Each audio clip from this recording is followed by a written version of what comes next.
దీనికో treatment ఉంది. ఏంటి అంటే, ఇప్పుడు మనకి ఒక చిన్న ఎగ్జాంపుల్ చెప్తాను. వేలు కట్ అయింది, బ్లడ్ వస్తుంది. వేలుకి కట్ కాదు, చిన్న సూత్తో గుచ్చుకున్నారు. మీరేదో కుట్టుకున్నారు, బటన్ కుట్టుకున్నారు షర్ట్కి, సూది గుచ్చుకుంది, కట్ కూడా కాల, బ్లడ్ వస్తుంది. ఎందుకు బ్లడ్ వస్తుంది?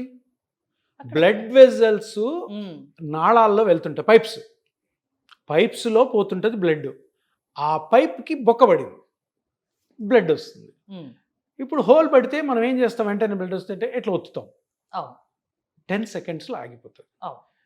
హోల్ పడిన బ్లడ్ వెజలు, రక్తనాళము 10 సెకండ్స్ మీరు ఒత్తితే ఎందుకు ఆగిపోద్ది బ్లడ్? అక్కడ ప్రెస్ చేస్తున్నాం కదా. మరి ఇప్పుడు మీ ఇంట్లో పైపుకి బొక్కబడింది, ఇట్లా ప్రెస్ చేసి 10 సెకండ్స్లో ఆగితే ఆగిపోద్దా? ఆగిపోతుంది. దాన్ని కట్టాలి, కుట్టాలి, కాల్చాలి, లేదంటే పడేయాలి బయట.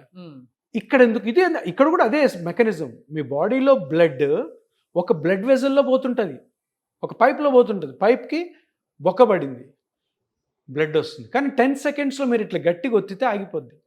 ఎందుకు ఆగిపోతుంది? అది ప్రొటెక్టివ్ మెకానిజం మన బాడీలో.